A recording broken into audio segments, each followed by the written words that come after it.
ada satu skandal besar yang akan didedahkan berkenaan dengan Azmin tidak lama lagi. Dan saya pernah bawa cerita ni suatu masa dahulu. Tuan-tuan tunggulah benda itu berlaku. Satu skandal besar melibatkan Azmin yang melibatkan penyalahgunaan kuasa sebenarnya. Kan, penyalahgunaan kuasa yang melibatkan Azmin Ali.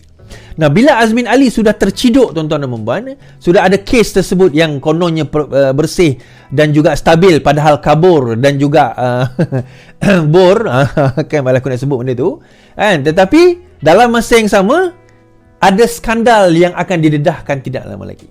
So, bila skandal tu akan didedahkan, sabar tuan-tuan. Dia ada masa, ada tempoh. Setiap perkara yang kita nak lakukan, dia kena ada timing yang betul. Kan, jangan timing tu tak kena pada tempatnya. Bila timing tak kena pada tempatnya, itu yang tak ada impact, kita kata. So, skandal ini akan didedahkan tidak lama lagi. Don't worry, setelah kita ada perancangan-perancangan kita. Namun, perkara ini akan melibatkan Azmin Ali. Berkenaan dengan apa? Bagaimana? Apa cerita is? Nanti. Sabar, tuan-tuan dan puan-puan. Now, kalau dia dijadikan poster boy di di Selangor, adakah dia juga kalaupun menang di Selangor akan menjadi menteri besar di Selangor? Sebab dalam masa yang sama PAS mengatakan bahawa mereka ada calon-calon untuk nak menjadi menteri besar. Mereka merasakan bahawa itu adalah lebih baik PAS menerajui Selangor berbanding dengan Bersatu. Kan, berbanding dengan Bersatu. Jadi itu satu tindakan yang bagi saya sangat sangat perlu, kita kata kan, dalam kita nak memastikan bahawa tindakan yang kita nak lakukan ini dalam nak memastikan bahawa Azmin Ali, dalam memastikan Perikatan Nasional itu tumbang, terutama di Selangor dan juga negeri-negeri yang bertanding seperti Penang, seperti Negeri Sembilan. Itu yang pertama. Tetapi dalam masa yang sama juga, apa dia tuan-tuan? Iaitu di Kedah. Kan? Di Kedah, adakah dia mempunyai kuasa yang membesar untuk nak memberi kesan KJ ni, memberi kesan kepada Kedah? Sebab nampak gayanya berkemungkinan besar even Mukris sendiri pun dah mula, Mahathir sendiri pun dah mula nak menamakan Mukris sebagai calon menteri besar. Kan, malah rundingan itu bersama dengan Hadi itu adalah tidak lain tidak bukan kalau sekiranya berlaku kemenangan di Kedah, nama Mukris adalah antara yang nama akan dinaikkan. Tapi hari tu Mukris kata tak is. Mukris tak tahu apa-apa. Saya kata ni perancangan Mahathir, bukan perancangan Mukris pun. Mukris ni dia ikut je apa bapak dia kata. So itu KJ kalau kita tengok KJ sendiri berkata pada 20 Jun 20 hari ni KJ kekal tanpa parti buat sini tapi sokong PN pada PRN katanya. Ini tulisan lah. Sejak kekalahannya pada pilihan raya umum lalu, tindakan seterusnya oleh Khairy sentiasa menjadi teka-teki. Bagaimanapun The Star yang meminta sumber melaporkan bekas menteri itu akan kekal tanpa menyertai mana-mana parti buat masa ini, tetapi bakal berkempen untuk PN dalam pilihan raya negeri yang akan datang. Menurut sumber itu, Khairy telah memaklumkan pendirian itu kepada pengurusi PN dan Presiden Bersatu ketika pertemuan mereka semalam. Now, saya boleh komen benda ni tuan-tuan. Even kalau dia nak berkempen kepada Bersatu pun, impak dia tak besar kalau sekiranya dia sendiri tak nak menyertai Bersatu. Dia sendiri tak nak menyertai Perikatan Nasional. Dia umpama orang nak jual ubat kurap, tapi badan dia sendiri penuh dengan kurap. Umpama macam itulah. Dia sendiri suruh meyakini Perikatan Nasional, suruh meyakini Perjuangan Bersatu, tapi dia sendiri tak nak menyertai Bersatu dan juga Perikatan Nasional. Kenapa? Kalau anda yakin dengan Perjuangan Bersatu, anda yakin dengan Perjuangan Perikatan Nasional, you will be the first yang akan jump dan menyertai dan menerajui Bersatu dan Perikatan Nasional. That is the question. Itu yang menyebabkan kita rasa bahawa, kita tahu, bukan rasa, kita tahu bahawa KJ tidak meyakini Perjuangan Perikatan Nasional. Antara lain, itu saya kata, PAS itu sendiri merisaukan KJ.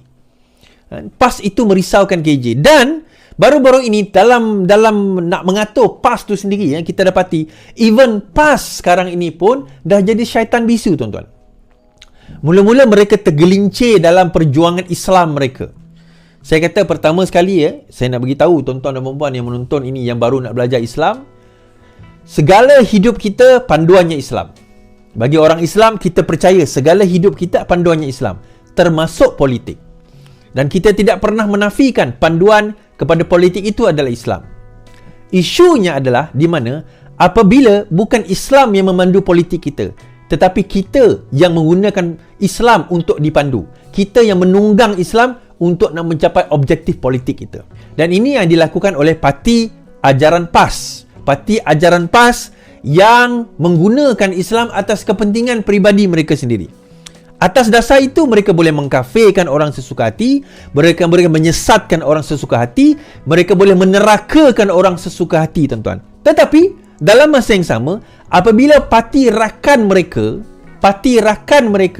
menyesatkan, parti rakan mereka menentang hudud, parti rakan mereka menentang Jawi, malah terbaru parti rakan mereka mendesak supaya pegawai kerajaan banyak dibuang, bukannya ditambah, iaitu parti gelakan, #PAS gelakan.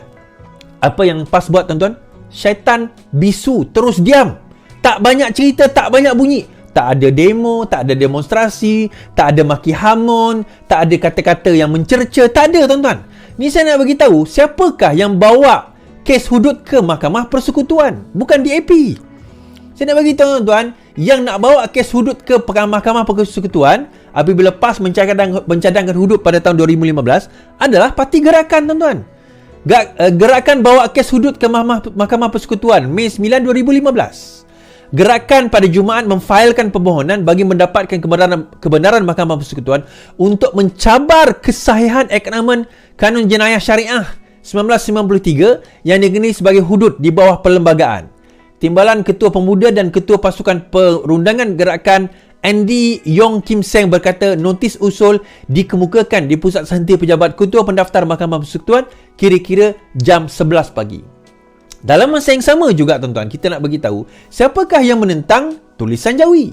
Yang menentang tulisan Jawi adalah Parti Gerakan. Tulisan Jawi ni tahun 2019 baru je. Gerakan mau cabar keputusan di mahkamah.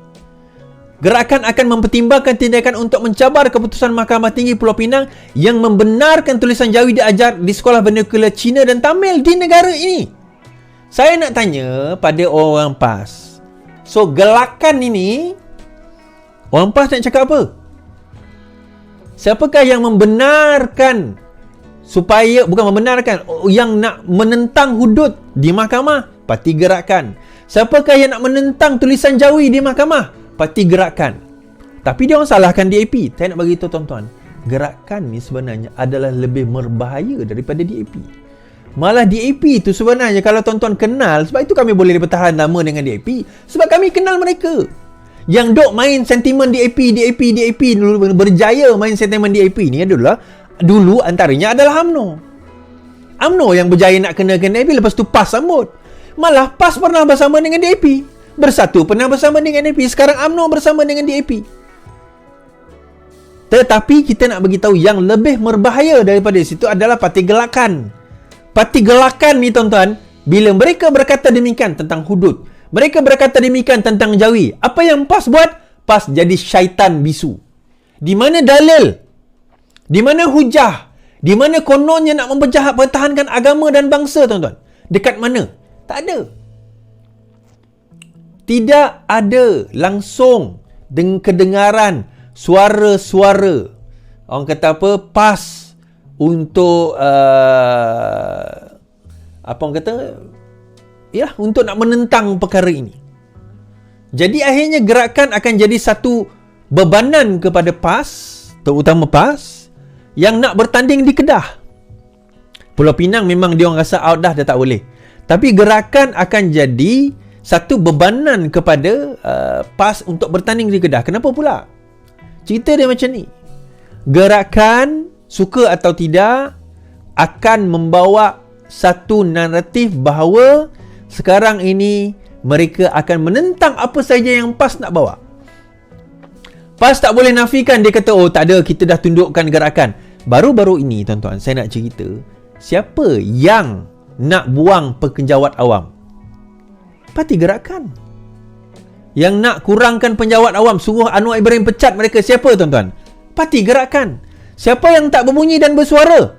PAS. Bersatu saya tak kisahlah, dia tak bertanding di banyak kawasan, banyak negeri kan, dia bertanding kat kawasan yang lain lah. Tetapi yang konon memperjuangkan ini PAS, mana dia? Di manakah suara mereka dalam keadaan ini berlaku, tuan-tuan? Ada dia ada cakap macam ni? Tak ada. Adalah suara-suara sumbang kecil pemimpin mereka. Di mana pergi pemimpin kononnya buat proklamasi Melayu? Di mana mereka? Tuan-tuan, saya nak bagi tahu, majoriti penjawat awam adalah orang Melayu. Di manakah Hadi, di manakah Mahathir yang menandatangani proklamasi Melayu itu? Di manakah mereka?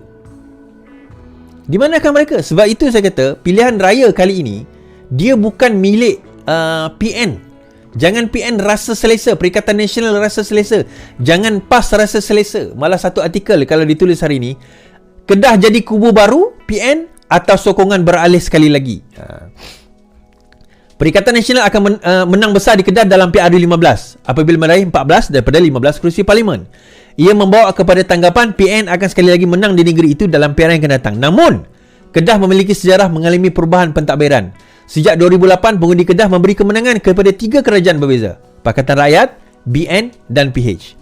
Kini, perhatian terarah kepada sama ada mereka akan sekali lagi memberi kemenangan kepada PN yang pada mula mentadbir pada 2020 melalui tebuk atap.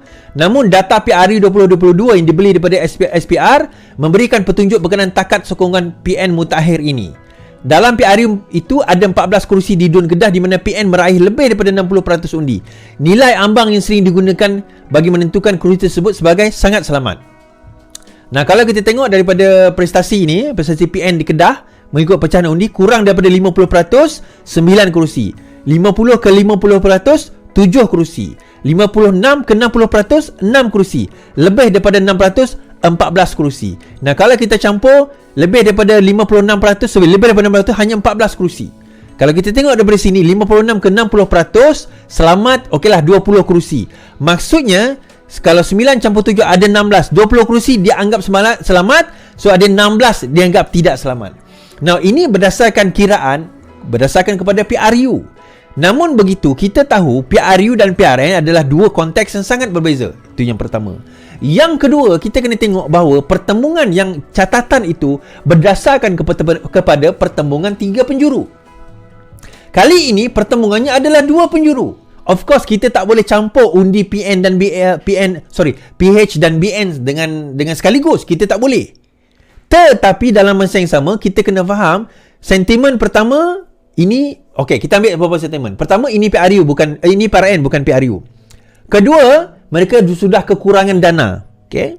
Ketiga, kita boleh katakan ini pertembungan 2 penjuru bukan 3 penjuru. So, advantage dia kepada siapa? Itu satu persoalan besar.